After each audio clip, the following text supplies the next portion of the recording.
ಶುಭೋದಯ ವಿದ್ಯಾರ್ಥಿಗಳೇ, ನಿಮಗೆ ನಾನು ಡಾಕ್ಟರ್ ಚಂದ್ರಶೇಖರ್ ಕಂಬಾರ್ ಅವರು ಬರೆದ ಬೋಳೇಶಂಕರ ಅನ್ನುವಂತಹ ನಾಟಕವನ್ನ ನಾನು ಮಾಡ್ತಾ ಇದ್ದೆ. ಅದರಲ್ಲಿ ಬಿಸಿಲು ಬೆಳಗುವ ಹಸಿರು ಸಿರಿನಾಡು ಸೀಮೆ ಎನ್ನುವಂತಹ ಭಾಗದಲ್ಲಿ ಭಾಗವತ, ಕೋಡಂಗಿ, ಬೋಳೇಶಂಕರ, ಮಂತ್ರಿಗಳು, ರಾಜ ಇವರೆಲ್ಲರ ಸಂಭಾಷಣೆಯನ್ನ ನಾವು ನೋಡ್ತಾ ಬಂದ್ವಿ.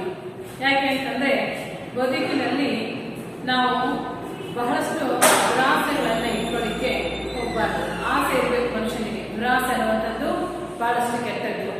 ಅದಕ್ಕೆ ಇಲ್ಲಿ ಆಸೆ ಇಲ್ಲದೆ ಇರ್ತಕ್ಕಂತಹ ನಿಸ್ವಾರ್ಥತೆಯಿಂದ ಕೆಲಸವನ್ನ ಕೈಗೊಳ್ಳುವಂಥವನು ಬೋಳೇಶಂಕರ ಆಗಿದ್ದಾರೆ. ಹೀಗಾಗಿ ಬೋಳೇಶಂಕರ ಮೊದಲನೇ ಪಿಶಾಚಿಯಿಂದ ಮದ್ದನ್ನ ಇಸ್ಕೊಳ್ತಾನೆ. ಮೊದಲನೇ ಪಿಶಾಚಿಯನ್ನ ಸಾಯಿಸ್ತಿರ್ತಾನೆ. ಅವರ ಆ ಪಿಶಾಚಿಗೆ ಬೇಡವಾದ ಹೆಸರನ್ನು ಹೇಳಿ 2 ಮತ್ತು 3ನೇ ಪಿಶಾಚಿಗಳಿಂದ ಅವರ ಪಿಶಾಚಿ ಅಂತ ಗೊತ್ತಾದಾಗ ಅವುಗಳಿಂದ ಲಾಭವನ್ನು ಪಡ್ಕೊಳ್ತಾನೆ. 2ನೇ ಪಿಶಾಚಿಯಿಂದ ನಾಣ್ಯ ಹೋಗಿ ಧಾನ್ಯ, ಧಾನ್ಯ ಹೋಗಿ ನಾಣ್ಯ ಆಗುವಂಥದ್ದು. 3ನೇ ಪಿಶಾಚಿಯಿಂದ ಸೈನಿಕರನ್ನ ಮಾಡುವಂಥದ್ದು. ಹುಲ್ಲಿನಿಂದ ಸೈನಿಕರನ್ನ ಮಾಡೋದು, ಮತ್ತೆ ತಿರ್ಗಾ ಸೈನಿಕರನ್ನ ಹುಲ್ಲನ್ನಾಗಿ ಪರಿವರ್ತನೆ ಮಾಡುವಂತಹ ಆಟವನ್ನ ಕಲಿಕೊಳ್ತಾನೆ.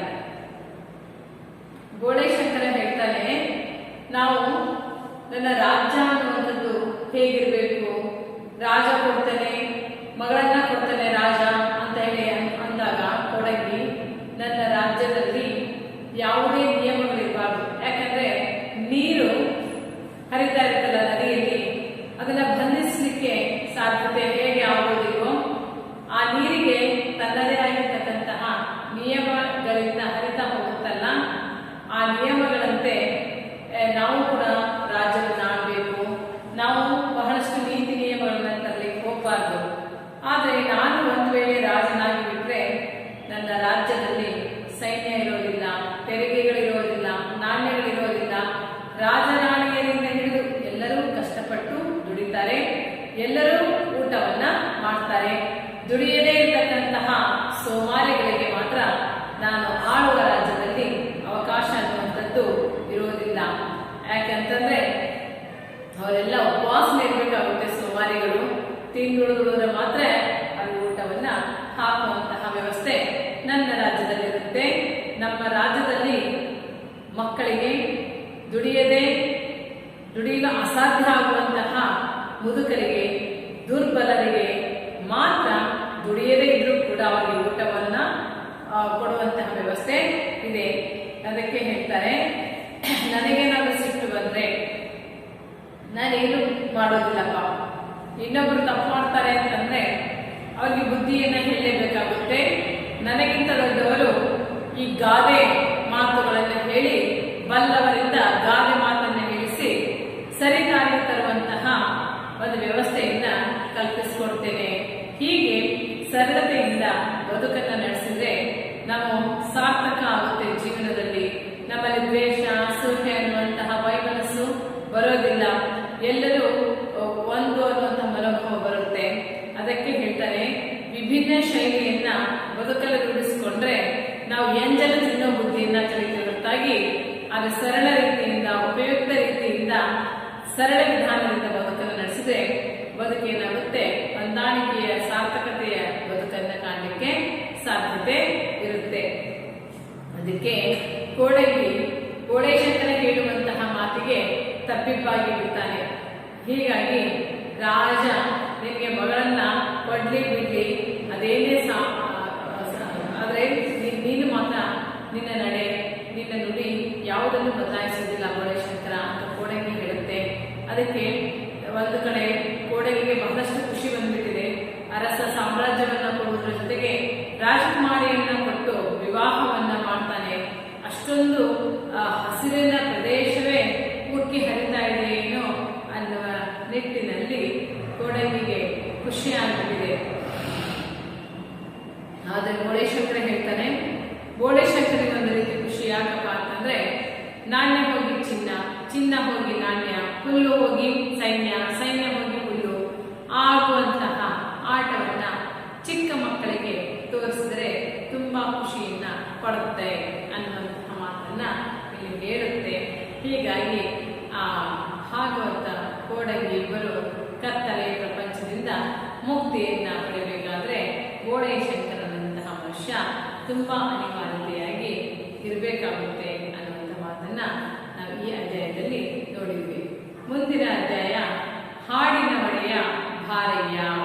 ಯಾಕಂತಂದ್ರೆ ಭಾಗವತ ಕೋಡಂಗಿ ಎಲ್ಲಿರ್ತಾರೋ ಅಲ್ಲಿ ಲಾಗವನ್ನ ಹಾಕಿ ಕುಣಿಯುವಂಥವನು ಕೋಡಂಗಿ, ಹಾಡನ್ನ ಹಾಡುವಂಥವನು ಭಾಗವತ.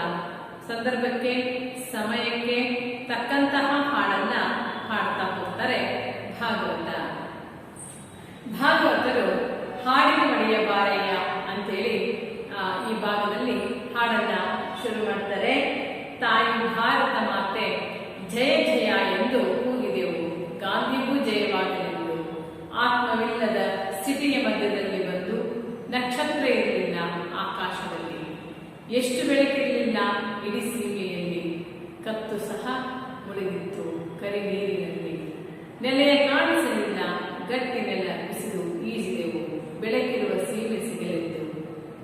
ಆತನಕ ಮೈಯಲ್ಲಿ ಬಲವೂ ಬರಲೆಂದೇ ಕೂಗಿದೆವು, ಗಾಂಧಿಗೂ ಜಯವಾಗಲೆಂದೇ ಯಾರಿಗಾದರೂ ನಮ್ಮ ಧ್ವನಿ ಕೇಳಲೆಂದು ಈಜಿದೆವು, ಸಿಡಿದೈವರ ಕಾಪಾಡಲೆಂದು ಕಣ್ಣೀರು ನೀರುಗಳ ಬೆರೆಸಿ ಹಾಡಿದೆವು. ದಿಕ್ಕಿಗೂ ನಮ್ಮ ದನಿ ಕೇಳಿಸಲೇ ಇಲ್ಲ, ನಮ್ಮ ದನಿ ನಮಗೇನೇ ಬಂದು ತಿರುಗಿ ಹಾಡಲಿರುವುದು ಬಂಡಗಾಳಿ ಹಾಡಲು.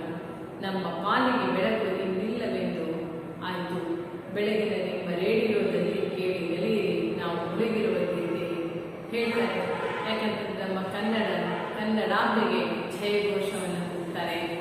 ಸತ್ಯ, ಅಹಿಂಸೆ, ಸಹಕಾರ ಮನೋಭಾವನೆಯಿಂದ ಬದುಕನ್ನು ನಡೆಸತಕ್ಕಂತಹ ಗಾಂಧಿಯವರು ಕೂಡ ಜಯಕಾರವನ್ನು ಕೊಡ್ತಾರೆ. ಸಿಟಿ ಪ್ರದೇಶ ಅಂತಂದ್ರೆ, ನಗರ ಪ್ರದೇಶ ಅಂತಂದ್ರೆ ಆತ್ಮ ಇಲ್ಲದೆ, ಕರುಣೆ ಇಲ್ಲದೆ, ಅನುಕಂಪ ಇಲ್ಲದೆ, ಮಾನವೀಯ ಸಂಬಂಧಗಳಿಗೆ ಬೆಲೆನೇ ಇಲ್ಲದೆ ಇರತಕ್ಕಂತಹ ನಗರಗಳನ್ನ ನಾವಿವತ್ತು ನೋಡ್ತಾ ಇದ್ದೀವಿ. ಎಲ್ಲ ಕಡೆಗೂ ಮಸಿ ಉಗುಳುವಂತಹ ಕಾರ್ಖಾನೆಯ ಕರಿ ನೀರಿನಲ್ಲಿ ನಾವೆಲ್ಲಿ ಅಂತ ನೆಲೆ ಕಾಣಲಿಕ್ಕೆ ಸಾಧ್ಯತೆ ಆಗುತ್ತೆ. ಆದರೂ ಕೂಡ ಇವತ್ತು ಈ ದಟ್ಟವಾದ ಕಾಂಕ್ರೀಟ್ ಕಾಡನ್ನ ಕಟ್ತಾ ಇರೋದ್ರಿಂದ ನಮ್ಮ ನೆಲ ಕೂಡ ಬಂಜರಾಗಿ ಬಿಟ್ಟಿದೆ. ಅಂತಹ ಬಂಜರು ಭೂಮಿಯಲ್ಲಿಯೇ ನಾವೇನ್ ಮಾಡಬೇಕಾಗಿದೆ, ಸಾಗುವಂತಹ ಕೆಲಸವನ್ನ ಮಾಡಬೇಕಾಗಿದೆ. ಆದರೆ ನಾವು ಕೂಗನ್ನು ಹಾಕ್ತಾ ಇದ್ದೀವಿ, ಗಾಂಧಿಗೂ ಜಯವಾಗಲಿ ಅಂತ. ಆದರೆ ನಮ್ಮ ದನಿ ಯಾರಿಗಾದರೂ ಈ ಸಿಟಿಯಲ್ಲಿ ಕೇಳಿದ್ದ? ಖಂಡಿತವಾಗ್ಲೂ ಕೇಳೋದಿಲ್ಲ. ಕೇಳಿದರೆ ಕಾಪಾಡು ಅಂತೇಳಿ ನಾವು ಬೇಡ್ಕೊಳ್ತಾ ಇದ್ದೀವಿ. ಅದಕ್ಕೆ ಹೇಳ್ತಾರೆ, ಕಣ್ಣೀರ ದನಿಯನ್ನ ಬೆರೆಸಿಕೊಂಡು ನಾವು ಈ ಹಾಡನ್ನ ಎಲ್ಲಾ ದಿಕ್ಕಿಗೂ ಕೇಳಿಸಲಿ ಅಂತ ಹೇಳಿ ತಿರುತಿರುಗಿ ಹಾಡ್ತಾ ಇದ್ದೀವಿ. ಆದರೆ ಆ ದನಿಯನ್ನ ಕೇಳಿಸಿಕೊಳ್ಳುವಂತಹ ಬೆಳಕು ಜನ ಇನ್ನಿಲ್ಲವಾಗಿ ಬಿಟ್ಟಿದೆ ಅನ್ನುವ ತಾತ್ಪರ್ಯದ ಹಾಡನ್ನ ಭಾಗವತರು ಹೇಳ್ತಾರೆ.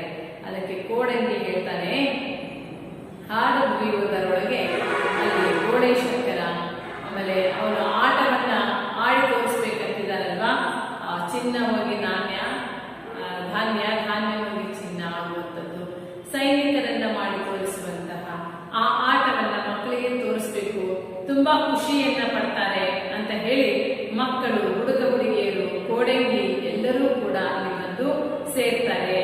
ಕೋಡಂಗಿ ಹೇಳುತ್ತೆ, ಅಯ್ಯ ಮಿತ್ರ, ಅಗೋ ಆ ಮುದಿ ಮಂತ್ರಿ ಪುನಃ ಬಂದು ಕರೀತಿದ್ದಾನೆ, ಯಾಕಂತೆ ಹೋಗಿ ಕೇಳು.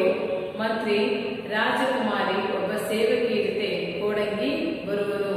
ಯಾಕಂತಂದ್ರೆ ದೂರದಿಂದ ಅರಸ ಹೇಳ್ಬಿಟ್ಟಿರ್ತಾನೆ, ರಾಜಕುಮಾರಿಯ ಹೊಟ್ಟೆ ನೋವನ್ನ ವಾಸಿ ಮಾಡಿರ್ತಕ್ಕಂಥವರಿಗೆ ನನ್ನಂತ ರಾಜ್ಯವನ್ನ ಕೊಡ್ತೀನಿ, ಅಷ್ಟೇ ಅಲ್ಲದೆ ಇಡೀ ರಾಜ್ಯವನ್ನ ಕೊಡ್ತೀನಿ, ಮತ್ತು ನನ್ನ ಮಗಳನ್ನು ಕೂಡ ವಿವಾಹವನ್ನಾಗಿ ಮಾಡಿಕೊಡ್ತೀನಿ ಅಂತ ಹೀಗೆ ಸಾರ್ತಾ ಬರ್ತಾನೆ. ಆ ವಿಷಯವನ್ನ ಕೇಳಿಸಿಕೊಂಡಿರ್ತಕ್ಕಂತಹ ಗೋಡೆ ಶಂಕರ ತನ್ನಲ್ಲಿರ್ತಕ್ಕಂತಹ ಮದ್ದನ್ನ ಕೊಟ್ಟು ರಾಜಕುಮಾರಿಯ ಹೊಟ್ಟೆ ನೋವನ್ನ ವಾಸಿ ಮಾಡಿರೋದ್ರಿಂದ ಗೋಡೆ ಶಂಕರನನ್ನ ವಿವಾಹ ಆಗಲಿಕ್ಕೆ ರಾಜಕುಮಾರಿ ತಯಾರಿರ್ತಾರೆ. ಆದ್ರೆ ಗೋಡೆ ಶಂಕರನ ಒಪ್ಪಲಿಕ್ಕೆ ರೆಡಿ ಇರಲ್ಲ. ದೂರದಿಂದ ಕೋಡಂಗಿ ನೋಡ್ತಾನೆ, ಅಯ್ಯ ಮಿತ್ರ ಅಂದ್ರೆ ಕೋಡಂಗಿ ಮಿತ್ರ ಯಾರು? ಗೋಡೆ ಶಂಕರ. ಅಗೋ ನೋಡಪ್ಪ, ಈ ರಾಜನ ಆಸ್ಥಾನದಲ್ಲಿರ್ತಕ್ಕಂತಹ ಪದವನ್ನು ಸಂಬೋಧಿಸಿದ್ದಾರೆ. ಆ ಮಂತ್ರಿ ಬರ್ತಾ ಇದ್ದಾರೆ, ನಿನ್ನೆಲ್ಲ ಕರೀತಾ ಇದ್ದಾನಪ್ಪ ಅಂತ ಹೇಳ್ತಾನೆ. ಅದಕ್ಕೆ ಬೋಳೇಶಂಕರ ಯಾಕಂತ ಕೇಳ ಹೋಗಿ, ಯಾಕೆ ಬರ್ತಿದ್ದಾನಂತೆ ಆ ಮಂತ್ರಿ ಅಂದಾಗ ಆ ಮಂತ್ರಿಯ ಜೊತೆಗೆ ರಾಜನ ಮಗಳು ರಾಜಕುಮಾರಿ ಸೇವಕಿಯ ಜೊತೆಗೆ ಬರ್ತಾ ಇರ್ತಾರೆ ಕೋಡಂಗಿ ಕಡೆಗೆ. ಕೋಡಂಗಿ ಹೇಳುತ್ತೆ, ನಿನ್ನ ಷರತ್ತಿಗೆ ಮಹಾರಾಜರ ಒಪ್ಪಿಗೆ ಇದೆಯಂತೆ. ರಾಜಕುಮಾರಿ ನಿನ್ನ ದಡ್ಡತನವನ್ನು ಮನಸಾರೆ ಮೆಚ್ಚಿ ಹುಡುಗಿಯರ ಜೊತೆ ಹಾಡೋದಕ್ಕೆ ಬಂದಿದ್ದಾಳೆ. ಬಾ ನೋಡಪ್ಪ, ನೀನ್ ಹೇಳಿದಲ್ಲ, ನಾನೇನಾದರೂ ರಾಜನಾದ್ರೆ ಈ ರಾಜ್ಯದಲ್ಲಿ ಸೈನ್ಯ ಇಲ್ಲ, ತೆರಿಗೆ ಇಲ್ಲ, ಹಣ ಇಲ್ಲ, ಕಂದಾಯ ಇಲ್ಲ, ಎಲ್ಲರೂ ಕೂಡ ದುಡಿದು ರಾಜರಾಣಿಯರಿಂದಲೇ ಹಿಡಿದು ನಾವೇನ್ ಮಾಡ್ಬೇಕು, ದುಡಿದು ಊಟವನ್ನ ಮಾಡಬೇಕು. ಸೋಮಾರಿಗಳಿಗೆ ನನ್ನ ರಾಜ್ಯದಲ್ಲಿ ಪ್ರವೇಶ ಇಲ್ಲ ಅಂತ ಹೇಳಿ ಬೋಳೇಶಂಕರ ಹೇಳ್ತಾರಲ್ಲ, ಆ ಷರತ್ತಿಗೆ ಮಹಾರಾಜರು ಏನ್ ಮಾಡಿದ್ದಾರೆ, ಒಪ್ಪಿಗೆಯನ್ನ ಸೂಚಿಸ್ತಾರೆ. ಅದಕ್ಕೆ ರಾಜಕುಮಾರಿ ನಿನ್ನ ದಡ್ಡತನಕ್ಕೆ ಮನಸಾರೆ ಮೆಚ್ಚಿದ್ದಾಳೆ. ಅವಳು ಕೂಡ ನಿನ್ನನ್ನ ನೋಡೋದಕ್ಕೆ, ನಿನ್ನ ಜೊತೆ ಹಾಡಿ ಕುಣಿಯೋದಕ್ಕೆ ಹಲವಾರು ಸೇವಕಿಯರ ಜೊತೆಗೆ ಇಲ್ಲಿಗೆ ಆಗಮಿಸ್ತಾ ಇದ್ದಾಳೆ ಅಂತ ಹೇಳಿದಾಗ ಕೋಡಂಗಿ ಮಂತ್ರಿ ಹೇಳ್ತಾನೆ, ಹೌದು ಮಹಾರಾಜ. ಆಲ್ರೆಡಿ ಬೋಳೇಶಂಕರ ಏನಾದ, ಈಗ ಮಹಾರಾಜನ ಪಟ್ಟವನ್ನ ಸ್ವೀಕಾರ ಮಾಡಿಬಿಡ್ತಾನೆ. ಹೌದು ಮಹಾರಾಜ ಅಂತ ರಾಜಕುಮಾರಿ ನಿನ್ನನ್ನ ನೋಡ್ಲಿಕ್ಕೇನೆ ಬಂದಿದ್ದಾಳೆ. ಅದಕ್ಕೆ ಬೋಳೇಶಂಕರ ಹೇಳ್ತಾನೆ, ಹಾಗೆ ಆಗಲೇ ಶಿವನ ಇಚ್ಛೆ ಇದ್ದ ಹಾಗಾಗಲಿ. ಆಯ್ತಪ್ಪ, ಅವಳೇ ನನ್ನನ್ನ ಮದುವೆ ಆಗೋದಾದ್ರೆ, ನಾನೇ ಆ ರಾಜ್ಯದ ರಾಜನಾಗೋದಾದ್ರೆ, ಅವ ರಾಜಕುಮಾರನ ನನ್ನ ನೋಡ್ಲಿಕ್ಕೆ ಬರೋದಾದ್ರೆ, ಆ ದೇವರ ಇಚ್ಛೆನೇ ಹಾಗಾದ್ರೆ ನಾನೇನ್ ಮಾಡಕ್ಕಾಗುತ್ತೆ, ಆಗ್ಲೇನು ಬಂದು ಭೇಟಿ ಆಗ್ಲೇನು ಅಂತ ಹೇಳ್ತಾನೆ. ಕೋಡಂಗಿ ಹೇಳುತ್ತೆ, ಇನ್ನು ಮೇಲೆ ಬೋಳೇಶಂಕರನೇ ಈ ದೇಶದ ಮಹಾರಾಜ ರಾಜಕುಮಾರಿ ಜೊತೆ ಮದುವೆಯಾಗಲಿದ್ದಾನೆ. ನಂಬಿಕೆ ಇಲ್ಲದಿದ್ದರೆ ಇಕೋ ಮಂತ್ರಿಗಳು ಬಂದಿದ್ದಾರೆ, ಕೇಳಿ ಖಾತ್ರಿ ಮಾಡಿಕೊಳ್ಳಿ. ರಾಜಕುಮಾರಿ ನಾಚುವಳು. ಯಾಕಂತಂದ್ರೆ ಬೋಳೇಶಂಕರನನ್ನ ಭೇಟಿಯಾಗಲಿಕ್ಕೆ ರಾಜಕುಮಾರಿ ಕೂಡ ಬಂದಿರ್ತಾಳೆ. ಅದಕ್ಕೆ ಹೇಳ್ತಾನೆ, ಇನ್ನ ಮೇಲೆ ಬೋಳೇಶಂಕರನೇ ಈ ದೇಶದ ರಾಜಕುಮಾರನಾಗಿದ್ದಾನೆ, ರಾಜಕುಮಾರಿಯ ಜೊತೆ ಮದುವೆಯನ್ನ ಆಗಲಿದ್ದಾನೆ. ನಂಬಿಕೆ ಅನ್ನುವಂಥದ್ದು ಇಲ್ಲದೆ ಇದ್ರೆ, ಇಲ್ಲಿ ಮಂತ್ರಿಗಳ ಬಂದಿದ್ದಾರಲ್ವಾ, ಮಹಾಮಂತ್ರಿಗಳು ಕೂಡ ಬಂದಿರ್ತಾರೆ. ಆ ಮಂತ್ರಿಗಳನ್ನ ಕೇಳಿ ಬೋಳೇಶಂಕರ ಏನೇ ಖಾತ್ರಿ ಮಾಡ್ಕೋ ಅಂತಂದಾಗ ರಾಜಕುಮಾರಿ ನಾಚಿ ನೀರಾಗಿ ಬಿಡ್ತಾಳೆ. ಅದಕ್ಕೆ ಮಂತ್ರಿ ಹೌದು ಅಂತ ಹೇಳ್ತಾನೆ. ಏನ್ ಹೌದು ಅಂದ್ರೆ, ಆ ರಾಜ್ಯದ ರಾಜ ಬೋಳೇಶಂಕರ ವಿವಾಹ ಆಗುವಂತವನು, ರಾಜಕುಮಾರಿ ಆ ವಿಷಯಕ್ಕೆ ಹೌದು ಅಂತಾನೆ. ಅದಕ್ಕೆ ಬೋಳೇಶಂಕರ ಹೇಳ್ತಾನೆ, ಲೇ ಹುಡುಗಿಯರ ಮಗಳೇ, ಹಾಡಿದರೆ ನೀವು ನನ್ನನ್ನ ಕೊಡುತ್ತೀನಿ ಅದ್ಭುತ ಬಹುಮಾನವನ್ನ. ಯಾಕಂದ್ರೆ ಅಲ್ಲಿ ಚಿಕ್ಕ ಚಿಕ್ಕ ಮಕ್ಕಳು ಕೂಡ ಬಂದಿರ್ತಾರಲ್ವಾ, ಆ ಮಕ್ಕಳಿಗೆ ಹೇಳ್ತಾರೆ, ಏ ಹುಡುಗಿಯರ, ನೀವೇನಾದ್ರೂ ಹೊಗಳಿ ನನ್ನ ಬಗ್ಗೆ ಹಾಡನ್ನ ಹಾಡಿಬಿಟ್ರೆ ನಾನು ನಿಮಗೆ ಏನ್ ಕೊಡ್ತೀನಿ, ಅದ್ಭುತವಾದ ಬಹುಮಾನವನ್ನ ಕೊಡ್ತೀನಿ ಅಂತೇಳಿ ಬೋಳೇಶಂಕರ ಅಲ್ಲಿ ನೆರೆದ ಬಂದ ಹೆಣ್ಣು ಮಕ್ಕಳಿಗೆ ಹೇಳ್ತಾನೆ. ಅದಕ್ಕೆ ಹುಡುಗಿಯರು ಏ ಬರ್ರಿ ಮೇಳ ಹೇಳ್ರಿ, ಯಾಕಂತಂದ್ರೆ ಎಲ್ಲರೂ ಕೂಡ ಆ ಕಡೆ ಈ ಕಡೆ ಚದುರಿರ್ತಾರಲ್ವಾ, ಅದಕ್ಕೆ ಅವರವರೇ ಮಾತಾಡ್ತಾರೆ. ಏ ಬರ್ರ, ನಾವು ಇದು ಮೇಳ ಅಂದ್ರೆ ಹಿಮ್ಮೇಳ ಮುಮ್ಮೇಳ ಹಾಡನ್ನ ಹಾಡುವಾಗ ಮುಂದೆ ಫಸ್ಟೇ ಸ್ಟಾಪ್ ಮಾಡೋರು ಮುಮ್ಮೇಳ, ಹೇಳಿಬಿಟ್ಟದನ್ನ ಪುನಃ ಹೇಳುವಂತವರಿಗೆ ಹಿಮ್ಮೇಳ ಹಿನ್ನೆಲೆಯಾಗಿ ಹೇಳ್ತಾ ಇರ್ತಾರೆ. ಅದಕ್ಕೆ ಮೇಳದ ಜೊತೆ ನಾವೆಲ್ಲ ಸೇರ್ಕೊಂಡು ಬೋಳೇಶಂಕರನನ್ನ ಹೊಗಳುವಂತಹ ಹಾಡನ್ನ ಹಾಡೋಣ ಬರ್ರಿ ಅಂತೇಳಿ ಎಲ್ಲಾ ಹುಡುಗಿಯರು ಸೇರ್ಕೊಳ್ತಾರೆ.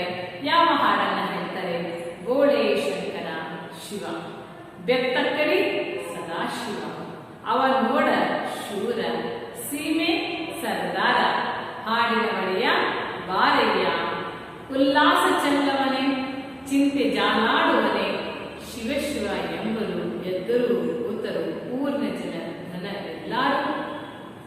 ಕಲ್ಲಿಗೆ ಕಲ್ಲಂತ ಹೇಳಿದ ಸತ್ಯವಂತ, ಹುಲ್ಲಿನ ಪೆಂಟಿ ಚಿನ್ನದ ಗಟ್ಟಿ, ಹುಲ್ಲೇನೆ ಮಿಗಿಲಂತ ಆಯ್ದ ಬಗೆ.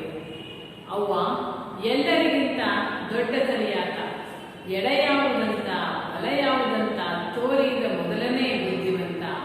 ಇಷ್ಟು ಒಳ್ಳೆಯ ವಿಚಾರಗಳು ಬೋಳೇಶಂಕರ ಮುಗ್ಧತೆಯಿಂದ ಕೂಡಿದ್ರು ಕೂಡ ಸಾಮಾನ್ಯ ಜನರ ಜೀವನದಲ್ಲಿ ಯಾವ ರೀತಿ ಹೊಂದ್ಕೊಂಡು ಹೋಗ್ಬೇಕು, ಸರಳವಾದ ಬದುಕನ್ನು ನಾವು ಹೇಗೆ ನಮ್ಮ ಬದುಕಲ್ಲಿ ಕಂಡುಕೊಳ್ಬೇಕು ಅನ್ನುವ ಧೀಮಂತ ಬೋಳೆ ಶಂಕರ ಆಗಿದ್ದಾನೆ.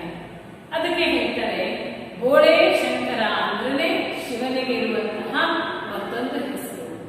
ಈ ನಾಟಕದಲ್ಲಿ ಬರುವಂತಹ ಬೆಪ್ಪ ತಕ್ಕಡಿ ಎನ್ನುವಂಥದ್ದು ಅದು ಕೂಡ ಬೆಪ್ಪ ತಕ್ಕಡಿ ಎನ್ನುವಂಥದ್ದು ಸದಾಶಿವನಿಗೆ ಇರುವಂತಹ ಇನ್ನೊಂದು ಹೆಸರಾಗಿದೆ. ಅವ ನೋಡ್ಲಿಕ್ಕೆ ಬಹಳಷ್ಟು ಶೂರನಾಗಿದ್ದ. ನಿಮ್ಗೆ ಗೊತ್ತದ, ದುಡಿಯಾಕು ಕೂಡ ನಿಸ್ಸೀಮ, ಯಾವುದೇ ರೀತಿಯ ಅಡೆತಡೆ ಇಲ್ಲದೆ ಎಷ್ಟೇ ನೋವು ಕೂಡ ದುಡಿದು ತಿನ್ಬೇಕು ಅನ್ನುವಂತಹ ಮಹದ್ವಾಸೆನ ಇಟ್ಕೊಂಡಿರ್ತಕ್ಕಂಥವ್ರು. ಇಡೀ ಸೀಮೆಗೆ ಸರದಾರನಾಗಿದ್ದಾನೆ. ಹಾಡನ್ನ ಹಾಡೋದಂದ್ರೆ ಬಹಳ ಇಷ್ಟ. ಹೀಗಾಗಿ ಹಾಡಿಗೆ ಒಡೆಯ ಬಾಲೆಯ ಬೋಳೆ ಶಂಕರ. ಬೋಳೆ ಶಂಕರ ಅಂದ್ರೆ ಉಲ್ಲಾಸವನ್ನ ತುಂಬಿಕೊಂಡಿರ್ತಕ್ಕಂಥವ್ರು, ಸಂತೋಷವನ್ನು ತುಂಬಿಕೊಂಡಿರ್ತಕ್ಕಂಥವ್ರು. ಅದಕ್ಕೆ ಉಲ್ಲಾಸದ ಚೆಲ್ಲುವಂತಹ ಮನಸ್ಥಿತಿ ಬೋಳೆ ಶಂಕರನದು. ಯಾವ ಮನುಷ್ಯನಿಗೆ ಸಂತೋಷ ಉಲ್ಲಾಸ ಇರುತ್ತೋ ಅವನಲ್ಲಿ ಚಿಂತೆ ಅನ್ನುವಂಥದ್ದು ದೂರ ಮಾಡಿರುತ್ತೆ. ಯಾವ ವಿಷಯಕ್ಕೂ ಕೂಡ ತಲೆಯನ್ನು ಕೆಡಿಸ್ಕೊಳ್ಳಲ್ಲ. ಎದ್ರು ಕುಂತ್ರು ಊರಿನ ಜನರು ದನ ಎಲ್ಲವೂ ಕೂಡ ನೆನೆಸೋದೇನಪ್ಪ, ಶಿವ ಶಿವ ಅನ್ನುವಂತಹ ನಾಮಸ್ಮರಣೆ. ಎಲ್ಲಾ ವೇಳೆಯಲ್ಲಿ ಶಿವನ ಧ್ಯಾನವನ್ನ ಮಾಡುವಂತವನು ಯಾರಾಗಿದ್ದಾರೆ ಇಲ್ಲಿ? ಬೋಳೆ ಶಂಕರ ಆಗಿದ್ದಾನೆ. ಅವನು ಇದು ಕಲ್ಲು ಇದ್ರೆ ಕಲ್ಲೇ ಅಂತ ಹೇಳ್ತಾನೆ. ಇದಕ್ಕೆ ಹೇಳೋದು ಕಾಗಿ ಕಪ್ಪಗಿದ್ರೆ ಕಾಗಿ ಕಪ್ಪಗೆ ಇದೆ ಅಂತ ಹೇಳ್ತಾನೆ ಹೊರತಾಗಿ ಕಾಗಿ ಬಿಳಿಯಾಗಿದೆ ಅಂತ ಯಾವತ್ತೂ ಹೇಳುವಂತಹ ಮನುಷ್ಯ ಅವನಲ್ಲ. ಕಾಗಿ ಕಪ್ಪಗಿದ್ರೆ ಕಪ್ಪ ಬಣ್ಣದ್ದೇ ಅಂತ ಹೇಳುವಂಥದ್ದು. ಅದಕ್ಕೆ ಕಲ್ಲಿಗೆ ಕಲ್ಲೇ ಎನ್ನುವಂತಹ ಮನುಷ್ಯ ಯಾವಾಗಲೂ ಸತ್ಯತಂತ ನುಡಿಯುವಂಥವನು. ಹುಲ್ಲಿನ ಪೆಂಟಿ ಚಿನ್ನದ ಗಟ್ಟಿ ಎರಡನ್ನ ಮುಂದೆ ಕಟ್ಟಿಟ್ರೆ ಗೊತ್ತಾಯ್ತಲ್ಲ, ಹೊಲದಲ್ಲಿ ಬೆಳೆಯುವಂತಹ ಹುಲ್ಲನ್ನ ಒಂದು ಕಡೆ ಇಟ್ಟು ಮತ್ತೊಂದು ಕಡೆ ಚಿನ್ನದ ಬಂಗಾರದ ಗಟ್ಟಿಯನ್ನ ಕೂಡ ಇಟ್ರೆ ಅದರಲ್ಲಿ ಯಾವುದು ಮೇಲಪ್ಪ ಅಂತಂದವನು ಹೋಗಿ ಕೇಳಿದ್ರೆ ಹುಲ್ಲೇ ಮೇಲು ಅನ್ನುವಂತಹ ಮನೋಭಾವ. ಅದಕ್ಕೆ ಎಲ್ಲರಿಗಿಂತ ಅವ ದೊಡ್ಡ ವಿಚಾರವಂತಿಕೆ ಮಾಡುವ ತಲೆ ಇರ್ತಕ್ಕಂಥವನು. ಯಾವುದು ಸರಿ ಯಾವುದು ತಪ್ಪು ಅನ್ನುವಂಥದ್ದನ್ನ ತೋರಿಸಿದ ಬುದ್ಧಿವಂತ ಯಾರಪ್ಪ ಅಂತಂದ್ರೆ ಬೋಳೆ ಶಂಕರ. ಹೀಗೆ ಎಲ್ಲಾ ಚಿಕ್ಕ ಚಿಕ್ಕ ಹುಡುಗಿಯರು ಬೋಳೆ ಶಂಕರನನ್ನ ಕುರಿತು ಹೊಗಳಿ ಹೊಗಳಿ ಹಾಡನ್ನ ಹಾಡ್ತಾ ಇದ್ದಾರೆ. ಹಾಗಾದ್ರೆ ಆ ಚಿಕ್ಕ ಮಕ್ಕಳು ಹಾಡಿರುವ ಹಾಡಿಗೆ ಬೋಳೆ ಶಂಕರ ಯಾವ ಬಹುಮಾನವನ್ನ ಕೊಡ್ತಾನೆ ನೋಡೋಣ. ಬೋಳೆ ಶಂಕರ ಹೇಳ್ತಾನೆ, ಹೊಗಳಿದ್ದಕ್ಕೆ ಧನ್ಯವಾದಗಳು, ಆದರೂ ನಿನ್ನ ಹಾಡು ಚೆನ್ನಾಗಿಲ್ಲಮ್ಮ. ಮತ್ತೆ ಹೇಳ್ತಾನೆ, ಗೇಲಿ ಮಾಡ್ತಾರೆ, ತಮಾಷೆ ಮಾಡ್ತಕ್ಕಂಥದ್ದು. ನೋಡಮ್ಮ, ನೀವು ಹೊಗಳಿದ್ದಿರಲಿಲ್ಲ, ನನ್ನನ್ನ ಹೊಗಳಿ ನೀವು ಹಾಡನ್ನ ಹಾಡಿದಿರಲ್ಲ, ಅದಕ್ಕೆ ನಿಮಗೆ ಧನ್ಯವಾದಗಳನ್ನ ಅರ್ಪಣೆ ಮಾಡ್ತಾ ಇರ್ತೀನಿ. ಆದ್ರೂ ನಿನ್ನ ಹಾಡು ಅಷ್ಟೊಂದು ಚೆನ್ನಾಗಿಲ್ಲ ಅಂತ ಬೋಳೆ ಶಂಕರ ಹೇಳ್ತಾನೆ. ಅದಕ್ಕೆ ಹುಡುಗಿ ಹೇಳ್ತಾಳೆ, ಅದೆಲ್ಲ ಕೇಳೋದಿಲ್ಲ, ನೀನೀಗ ಬಹುಮಾನವನ್ನ ಕೊಡ್ಲೇಬೇಕು. ಅಂದ್ರೆ 1, 2, 3, 4 ಅಂತ ಹುಡುಗಿಯರು ಬರ್ತಾರೆ. ಬಹಳ ಹುಡುಗಿಯರಲ್ವಾ, ಅದಕ್ಕೆ 1, 2, 3, 4 ಅಂತ ಹೇಳಿ ಈ ನಾಟಕದಲ್ಲಿ ಸಂಬೋಧನೆಯನ್ನು ಮಾಡಿದ್ದಾರೆ. ಬೋಳೆ ಶಂಕರ ಹೇಳ್ತಾನೆ, ನಾವು ಹಾಡಿರೋ ಹಾಡು ಚೆನ್ನಾಗಿಲ್ಲ ಅಂತ ಅನ್ನೋದಿಲ್ಲ. ನೀವೇನ್ ಹೇಳಿದ್ರಿ, ನನ್ನನ್ನ ಹೊಗಳಿ ಯಾರು ಹಾಡನ್ನ ಹಾಡ್ತಿರೋ ಅಂತವರಿಗೆ ನಾನು ಏನ್ ಕೊಡ್ತೀನಿ, ಬಹುಮಾನವನ್ನ ಕೊಡ್ತೀನಿ ಅಂತ ಹೇಳಿದಿರಲ್ಲ, ಅದಕ್ಕೆ ನನಗೀಗ ಬಹುಮಾನವನ್ನ ಕೊಡ್ಲೇಬೇಕು ಅಂತ ಹಠ ಹಿಡಿಯುತ್ತೆ. ಅದಕ್ಕೆ ಬೋಳೆ ಶಂಕರ ಹೇಳ್ತಾನೆ, ಎಷ್ಟು ಚೆನ್ನಾಗಿ ಹಾಡು ಹಾಡಿದಿರಿ ಅಂತ ಬಹುಮಾನ ಕೊಡ್ಬೇಕಾ? ಏನ್ ಚೆನ್ನಾಗಿ ಹಾಡು ಹೇಳಿದವ ಅಂತ ಹೇಳಿ ನಾನು ಬಹುಮಾನ ಕೊಡ್ಬೇಕು ಅಂತ ಹೇಳಿದಾಗ ಎರಡನೇ ಹುಡುಗಿ ಹೇಳುತ್ತೆ, ಹಾಗಂತ ಹೇಳಿಲ್ವಾ ನೀನು?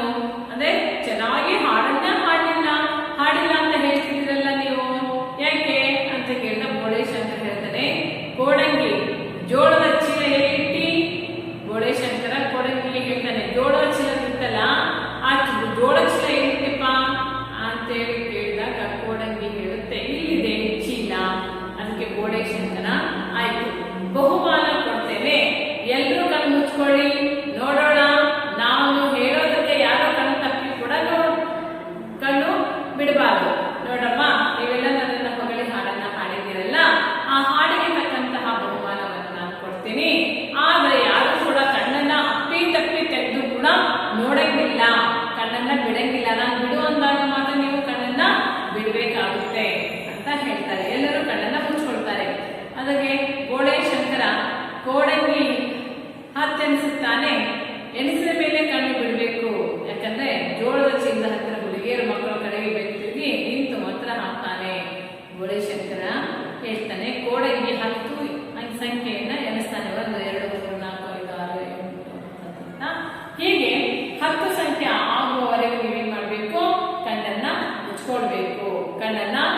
ಬಿಡಬಾರ್ದು. ಹತ್ತಾದ ನಂತರ ನೀವು ಕಣ್ಣನ್ನ ಬಿಡಿ ಅಂತ ಹೇಳ್ತಾನೆ. ಅದಕ್ಕೆ ಬೋಡೇಶಂಕರ ಮಕ್ಕಳಿಗೆ ಬೆನ್ನು ಮಾಡಿ ಈ ಕಡೆ ಕುತ್ಕೊಂಡು ಆ ಜೋಳದ ಕಾಳುಗಳನ್ನು ಹಿಡ್ಕೊಂಡು ಎರಡನೇ ಪಿಶಾಚಿ ಹೇಗೆ ಬಿಡ್ತಿರ್ತದಲ್ಲ, ಚಿಕ್ಕಲಕ್ಕ ಮಕ್ಕಲಕ್ಕ ಅಂತೇಳಿ ಹಾಡನ್ನ, ಆ ಹಾಡನ್ನ ಮಂತ್ರದ ಉಪಾಧಿ ಇರುತ್ತಲ್ಲ, ಆ ಹಾಡನ್ನ ಆ ಮಂತ್ರವನ್ನ ಹೇಳ್ತಾನೆ. ಅವಾಗ ಕೋಡಂಗಿ 1 2 3 4 6 7 8 9 10 ಅಂತೇಳಿ ನಿಧಾನವಾಗಿ ಅನಿಸ್ತಾ ಇರ್ತಾನೆ. ಬೋಡೇಶಂಕರ 10 ಆಗಸ್ಟರಲ್ಲಿ ಅವನು ತನ್ನ ಚಮತ್ಕಾರವನ್ನ ನಡೆಸುತ್ತಾನೆ. ಎಲ್ರು ಕಣ್ ತೆಗಿರಿ ಅಂತ ಹೇಳ್ತಾನೆ. ಚಿನ್ನದ ನಾಣ್ಯಗಳನ್ನ ಆ ಹುಡುಗಿಯರ ಮುಂದೆ ಎಸಿತಾನೆ. ಎಲ್ಲಾ ಹುಡುಗಿಯರಿಗೆ ಗಲಾಟೆ ಆಗ್ತಾರೆ, ತಮಾಷೆ ಮಾಡ್ತಾರೆ, ಆಶ್ಚರ್ಯ ಆಗುತ್ತೆ, ಚಕಿತರಾಗಿ ನಿಂತ್ಕೊಂಡ್ಬಿಡ್ತಾರೆ. ನನಗೆ ಆಯ್ದುಕೊಳ್ಳು ಇನ್ನಷ್ಟು ಮತ್ತಷ್ಟು ಅಂತೇಳಿ ಆನಂದದಿಂದ ಅಲ್ಲಿ ಬಿದ್ದಂತಹ ಚಿನ್ನದ ನಾಣ್ಯಗಳನ್ನೆಲ್ಲ ಆಯ್ಕೆ ಮಾಡ್ಕೊಳ್ತಾವ ಮಕ್ಕಳು. ಅದಕ್ಕೆ ಒಂದು ಹುಡುಗಿ ಒಬ್ಬರು ಹೇಳ್ತಾರೆ, ಬೆತ್ತಕಡಿ ನನಗೆ ಇನ್ನೆರಡು ಎಸೆಯನ್ನ, ಬೆತ್ತಕಡಿ ಬೋಡೇಶಂಕರ ಇನ್ನೆರಡು ನಾಣ್ಯವನ್ನ ನನಗೆ ಎಸೆ ಅಂತ ಕೇಳ್ತಾನೆ. ಅವಾಗ ಇನ್ನೊಬ್ಬ ಹುಡುಗಿ ಬಂದು ನನಗೂ ಇನ್ನೆರಡು ಬೇಕು, ಮೂರನೇ ಹುಡುಗಿ 4ನೇ ಹುಡುಗಿ ಬಂದು ಅವರು ಕೂಡ ಅವ್ರು ಕೊಟ್ಟಿರ್ತಕ್ಕಂಥ ನಾಣ್ಯಗಳ ಜೊತೆಗೆ ಇನ್ನೊಂದಿಷ್ಟು ಬೇಕು ಅಂತ ಮಕ್ಕಳೆಲ್ಲ ಆಟವನ್ನ ಮಾಡ್ತವೆ. ಹೀಗೆ ಬೋಡೇಶಂಕರನ ಹತ್ತಿರ ಇರುವಂತಹ ನಾಣ್ಯಗಳನ್ನ ಮಕ್ಕಳೆಲ್ಲ ಕೊಡ್ಕೊಳ್ಳಿಕ್ಕೆ ಶುರು ಮಾಡ್ತಾರೆ. ಅದಕ್ಕೆ ಬೋಡೇಶಂಕರ ಹೇಳ್ತಾನೆ, ನನ್ನ ಹತ್ತಿರ ಇನ್ನೇನು ಉಳಿದಿಲ್ಲ, ಇನ್ನೊಂದ್ಸಲ ಇನ್ನಷ್ಟು ಕೊಡ್ತೀನಿ, ಈಗ ಕುಣಿಯೋಣ ನಿಮ್ಮ ಹಾಡು ಹೇಳಿ. ನೋಡಮ್ಮ, ಇರುವಂತಹ ನಾಣ್ಯದ ಧಾನ್ಯದಿಂದ ನಾಣ್ಯವನ್ನಾಗಿ ಮಾಡಿರ್ತಾನಲ್ಲ, ಆ ಎಲ್ಲಾ ನಾಣ್ಯಗಳನ್ನ ನಾನು ಹೀಗೆ ಕೊಟ್ಬಿಟ್ಟಿದ್ದೀನಿ, ನನ್ನ ಹತ್ತಿರ ಯಾವ ನಾಣ್ಯವನ್ನು ಕೂಡ ಉಳಿದಿಲ್ಲ. ಅದಕ್ಕೆ ಇರುವಂತಹ ಇನ್ನೊಂದ್ಸಲ ನಾನು ನನ್ನ ಹತ್ರ ಇರ್ತಕ್ಕಂತಹ ಇನ್ನೊಂದು ಸಲ ನಾಣ್ಯ ಮಾಡಿದಾಗ ನಿಮಗೆ ಮತ್ತೊಂದಿಷ್ಟು ಕೊಡ್ತೀನಿ. ಈಗ ನನ್ನ ಜೊತೆ ನೀವೆಲ್ಲರೂ ಕುಣಿರಿ, ಹಾಡ್ರಿ, ಹಾಡನ್ನ ಹೇಳ್ತಾ ಕುಣಿಯೋಣ, ಬನ್ನಿ ಸಂತೋಷವನ್ನ ಪಡೋಣ ಅಂತ ಹೇಳಿ ಬೋಡೇಶಂಕರ ಕರೀತಾನೆ. ಆ ಹುಡುಗಿ ಹೇಳ್ತಾಳೆ, ನಮ್ಮ ಹಾಡು ಚೆನ್ನಾಗಿಲ್ಲ ಅಂತೀಯ, ನಮಗಿಂತ ಚೆನ್ನಾಗಿ ಯಾರು ಹಾಡ್ತಾರೆ ತೋರಿಸಿ ನೋಡೋಣ. ನೋಡು ಬೋಡೇಶಂಕರ, ನಾವೇನಾದ್ರೂ ಹಾಡಿದ್ರೆ ನಿನ್ ಹಾಡು ಚೆನ್ನಾಗಿಲ್ಲ ಅಂತಿದೆಯಲ್ಲ, ನಮಗಿಂತ ಚೆನ್ನಾಗಿ ಹಾಡನ್ನ ಆಡೋರು ಯಾರಿದ್ದಾರೆ ಇಲ್ಲಿ ತೋರಿಸು ಅಂತ ಹುಡುಗಿಯರಿಗೆ ಕೇಳ್ತಾ ಬೋಡೇಶಂಕರ ಹೇಳ್ತಾನೆ. ತೋರಿಸ್ತಾ ಇರು. ಹಾಗಾದ್ರೆ ಕೋಡಂಗಿ ಹುಲ್ಲಿನ ಹೊಲೆಯಲ್ಲಿಟ್ಟೆ, ಅಕ್ಕೋ ಆ ಗೋಡೆ ಹಿಂದೆ ನೋಡು, ಯಾಕಂತಂದ್ರೆ ನಮಗಿಂತ ಚೆನ್ನಾಗಿ ಹಾಡೋರು ಯಾರಿದ್ದಾರೆ ತೋರಿಸು ಅಂತ ಮಕ್ಕಳೆಲ್ಲ ಬೋಡೇಶಂಕರನ ಕೇಳಿಸಿದಾಗ ಬೋಡೇಶಂಕರ ಹೇಳ್ತಾನೆ, ತೋರಿಸ್ನಾ ಇರು ಅಂತೇಳಿ ಹುಲ್ಲಿನ ಹೊಲೆಯಲ್ಲಿಟ್ಟೆಪ್ಪ ಬೋಡೇಶಂಕರ ಅಂದಾಗ ಆ ಗೋಡೆಗೆ ಒದಗಿಸಿದ್ದೀನಿ. ಸರಿ, ಹಾಗಾದ್ರೆ ಎಲ್ಲರೂ ಕಣ್ಣು ಮುಚ್ಕೊಂಡು ನೋಡೋಣ, ಗೋಡೆಗೆ ನೀ ಹತ್ತೆನಿಸೋ. ಯಾಕಂತಂದ್ರೆ ಈ ಹುಲ್ಲಿನಿಂದ ಸೈನಿಕರನ್ನ ತಯಾರು ಮಾಡಿ ಸೈನಿಕರಿಂದ ಹಾಡನ್ನ ಹಾಡಿಸುವಂತವ್ರು ಯಾರಾಗಿದ್ದಾರೆ? ಬೋಡೇಶಂಕರ ಆಗಿದ್ದಾನೆ. ಅದಕ್ಕೆ ಇಲ್ಲಿ ಬೋಡೇಶಂಕರ, ಸರಿ ನಾನು ಹಾಡನ್ನ ಹಾಡಿಸ್ತೇನೆ, ಹುಲ್ಲಿನ ಹೊರೆಯನ್ನ ತಗೊಂಡ್ ಬರ್ತಾನೆ ಕೋಡಂಗಿ. ಎಲ್ಲರೂ ಕಣ್ಣು ಮುಚ್ಕೊಳ್ಳಿ, 10 ಗೋರಿಗೆ ಎಣಿಸ್ತಾನೆ ಬೋಡೇಶಂಕರ. 10 ನಂತರ ನೀವು ಕಣ್ಣನ್ನ ಬಿಡಿ ಅಂತ ಹೇಳಿದಾಗ ಕೋಡಂಗಿ 1 2 3 4 ಅಂತ ಹೇಳಿ ಎಣಿಸ್ತಾ ಇರ್ತಾನೆ. ಅದರಲ್ಲಿ 9 10 ಆಗುವವರೆಗಿಂದ ಗೋಡೆಯವರೆಗೆ ಇಟ್ಟಿರ್ತಕ್ಕಂತಹ ಆ ಮರೆಯಿಂದ ಹಾಡು ಕೇಳಿಸುತ್ತದೆ. ಬಂದೂಕನ್ನ ಇಟ್ಕೊಂಡು ಸಿಪಾಯಿಗಳು ಸಾಲಾಗಿ ಹಾಡ್ತಾ ಬರ್ತಾ ಇರ್ತಾರೆ. ಸಿಪಾಯಿಗಳು ಹಾಡುತ್ತಾ ಕವಾಯಿಯನ್ನ ಮಾಡ್ತಾ ಇರ್ತಾರೆ. ಯಾಕೆಂತಂದ್ರೆ ಇಲ್ಲಿ ಸಿಪಾಯಿಗಳನ್ನ, ಸೈನಿಕರನ್ನ ಹುಲ್ಲಿನಿಂದ ತಯಾರು ಮಾಡಿ ಅವರು ಹಾಡನ್ನ ಹಾಡ್ತಾ ಕವಾಯತ್ತು ಮಾಡ್ತಾ ದಾರಿಯಲ್ಲಿ ಬಿಡ್ತಾ ಇರ್ತಾರೆ. ಅಂತಹ ಚಿತ್ರಣವನ್ನ ಕೋಡಂಗಿ ಆ ಹುಲ್ಲಿನಿಂದ ಅವ್ರ ಸೈನಿಕರನ್ನ ತಯಾರು ಮಾಡಿ ಮಕ್ಕಳಿಗೆ ಮನರಂಜನೆಯನ್ನ ಕೊಡ್ತಾ ಇರ್ತಾರೆ. ಅದಕ್ಕೆ ಸೈನಿಕರು ಯಾವ ಹಾಡನ್ನ ಹಾಡ್ತಾರೆ? ಜಯವು ನಮ್ಮ ಕೋವಿಗೆ, ದೇವರಂತ ಕೋವಿಗೆ, ವಿಜಯಲಕ್ಷ್ಮಿ ಒಲಿದು ಬರಲಿ ನಮ್ಮ ಕೋವಿಗೆ, ನುಗ್ಗಿ ನಡೆವ ಒದ್ದು ನಡೆವ ಕುಣಿವ ಕೋವಿಗೆ, ಕೆಂಪು ಭಾಷೆಯಾಡುವೆಮ್ಮ ಕರಿಯ ಕೋವಿಗೆ, ಗುಂಡು ಬಳೆಯ ಸುರಿಸಿ ಶಾಂತಿ ಬೆಳೆವ ಕೋವಿಗೆ, ಸಿಡುವುದಕ್ಕೆ ತಾರೆಗಳಿಗೆ, ಹಾಡಲಿಕ್ಕೆ ಸೈರನ್ನಿಗೆ, ಒದೆವ ಕಾಲ ನೆಕ್ಕುವಂತ ನಾಯಿ ವಿದ್ಯೆ ಕಲಿಸುವ ಕೋವಿಗೆ ಜಯವಾಗಲೆಂದು ಬನ್ನಿ ಬನ್ನಿ ಹೇಳುವ. ಯಾಕಂತಂದ್ರೆ ಬಂದೂಕನ್ನ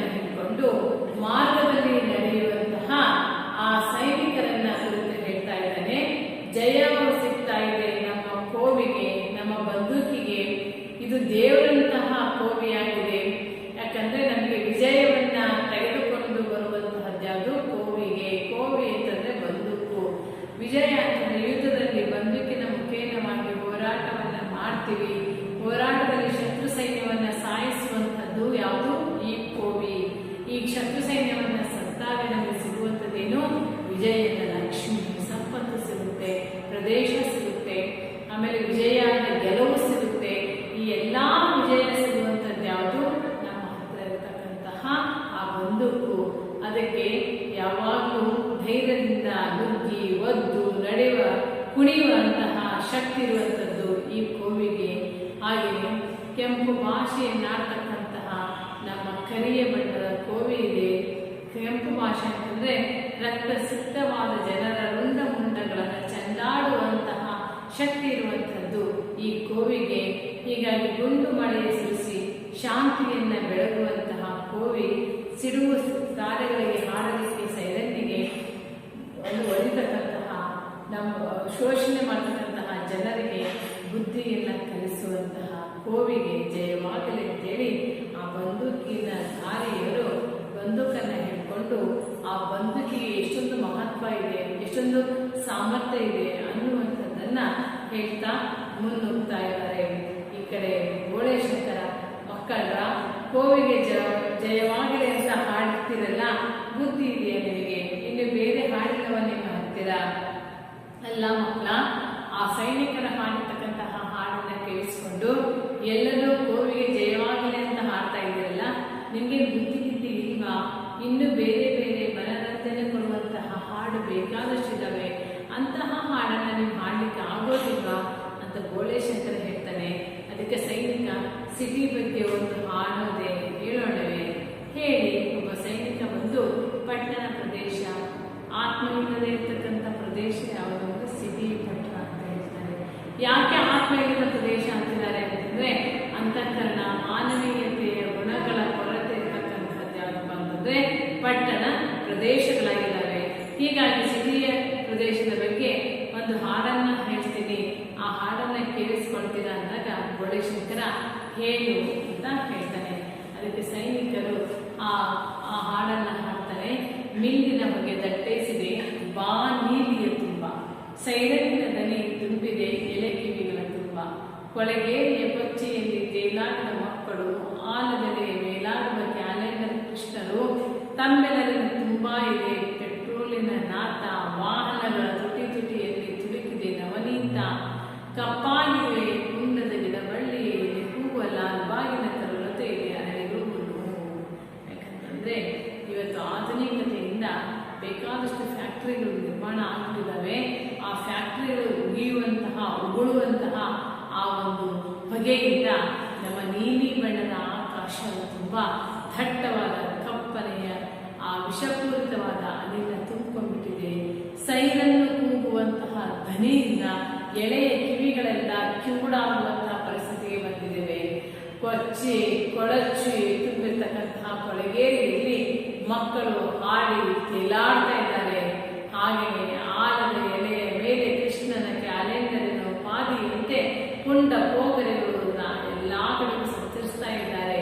ಹೀಗೆ ವಾಹನಗಳು ಕೂಡ ತುಟಿ ತುಟಿಯನ್ನು ಮೇಲ್ತುಟಿ ಕೆಳಗೆ ಏನಾರ ಅಂತ ಇದೆಯಾ ಅಷ್ಟು ದಟ್ಟವಾಗಿ ಅವು ವಾಹನಗಳ ಒಂದು ಓಡಾಟ, ಅವುಗಳ ನಾದ, ಬಿಡುಗಡೆಗೊಳ್ಳುವಂತಹ ವಿಷಪೂರಿತ ಅನಿಲದ ವಾಸನೆ ಇವೆಲ್ಲವೂ ಕೂಡ ಮೋಡವನ್ನು ಕಪ್ಪಾಯಿಸುವುದರ ಜೊತೆಗೆ, ಆಕಾಶವನ್ನು ಕಪ್ಪಾಯಿಸುವ ಜೊತೆಗೆ ನಾವು ಹಚ್ಚಿರ್ತಕ್ಕಂತಹ ಗಿಡ ಬಳ್ಳಿಗಳು ಕೂಡ ಕಪ್ಪಾಗಿ ಬಿಟ್ಟಿದ್ದಾವೆ. ಅವುಗಳೆಲ್ಲ ಬ್ಲಾಕ್ ಸ್ಥಿತಿಗೆ ಬಂದ್ಬಿಟ್ಟಿದ್ದಾವೆ.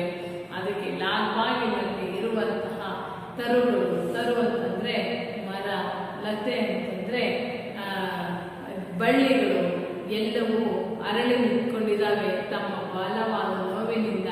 ಯಾಕಂದ್ರೆ ಗಿಡ ಮರಗಳು ಸ್ವಚ್ಛಂದವಾಗಿರ್ಬೇಕಾಗುತ್ತೆ. ಎಲ್ಲಾ ಕಡೆಗೂ ನಾವು ಕಪ್ಪನೆಯ ವಾತಾವರಣವನ್ನು ನೋಡಿಬಿಟ್ಟಾಗ, ಕರ್ರನೆಯ ವಿಷಪೂರಿತ ಧೂಳು, ಗಾಳಿ ಇವೇ ಇದ್ದಾಗ, ಹೂವು ಅಲ್ಲೇ ನಿಂತಾಗ ಮನಸ್ಸಿನ ನೋವಾಗುತ್ತೆ. ಇಷ್ಟೊಂದು ಕಲ್ಮಶಯುಕ್ತವಾದ ಪ್ರದೇಶವು ಇವತ್ತಿನ ದಿನಮಾನದಲ್ಲಿ ನಾವು ನೋಡ್ತಾ ಬರ್ತೀವಿ. ಇದಿಷ್ಟು ಬೋಳೇಶಂಕರನ ಪಾಠ ವಿಷಯ. ಇನ್ನೊಂದಿಷ್ಟು ಇವೆ, ಅದನ್ನ ಮುಂದಿನ ಕ್ಲಾಸ್ನಲ್ಲಿ ನಾವು ನೋಡೋಣ.